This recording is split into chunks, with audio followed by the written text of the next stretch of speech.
جب یہی نہیں پتہ ہوگا کہ اللہ نے بنایا کیوں ہے تو پھر اللہ کی بہت ساری باتیں سمجھ میں نہیں آئیں گی، اور جب اللہ کی باتیں سمجھ میں نہیں آتی تو جو مذہب مخالف لوگ ہیں وہ مذہبی کا انکار کر دیتے ہیں، اور جو مذہب مخالف نہیں ہیں بلکہ مذہب کو مانتے تو ہیں تو وہ بجائے مذہب کا انکار کرنے کے علماء کو برا بھلا کہنا شروع کر دیتے ہیں۔ کیوں برا بھلا کہتے ہیں؟ اس لیے برا بھلا کہتے ہیں کہ وہ یہ دعویٰ کرتے ہیں کہ علماء مذہب کی غلط تشریح کر رہے ہیں، کیونکہ علماء جو تشریح کر رہے ہوتے ہیں نا وہ ان کی سمجھ میں آ نہیں رہی ہوتی، تو بجائے اپنی سمجھ کو سیدھا کرنے کے وہ چاہتے ہیں کہ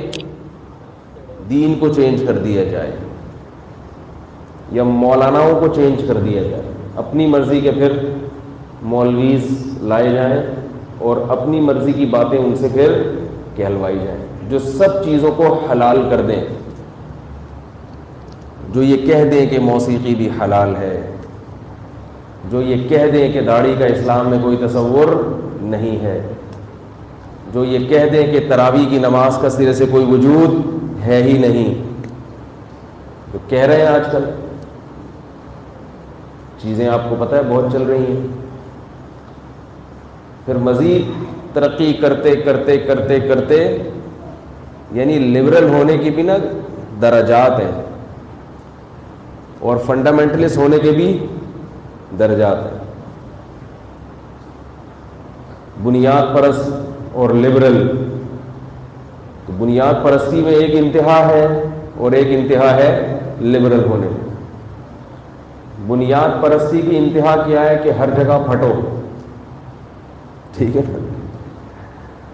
ہر ایک کو مارو، ہر ایک پر کفر کا فتویٰ دو،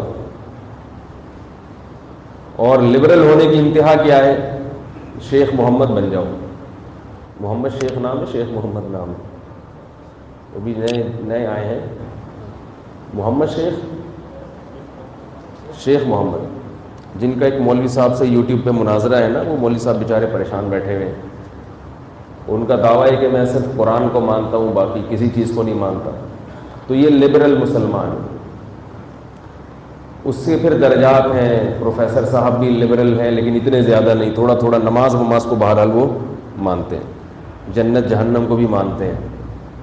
ختم نبوت کو بھی دبے دبے لفظوں میں اقرار کرتے ہیں، لیکن ساتھ ساتھ یہ بھی کہتے ہیں کہ قادیانیوں کو کافر مت کہو۔ وہ یہ بھی کہتے ہیں کہ آپ صلی اللہ علیہ وسلم آخری نبی ہیں مگر قادیانیوں کو کافر مت کرو۔ تھوڑا سا لبرل پنے کا تڑکا آ رہا ہے کہ یعنی آخری نبی بھی ہیں مگر قادیانیوں کو کافر۔ بھائی جب آخری نبی ہیں تو جو آخری نبی کے بعد کسی کو نبی مانے گا تو وہ تو جھوٹے نبی کو نبی مان رہا ہے، تو وہ کافر کیوں نہیں ہے؟ اس کی دلیل محترم یہ دیتے ہیں کہ ہمیں اللہ نے یہ ٹھیکہ نہیں دیا کہ ہم لوگوں کو کافر اور مسلمان بناتے پھریں، ہمیں اللہ نے یہ ٹھیکہ نہیں دیا۔ یقیناً مجھے اللہ نے یہ ٹھیکہ نہیں دیا کہ میں اپنی مرضی سے کسی کو کافر کہوں اور اپنی مرضی سے کسی کو مسلمان،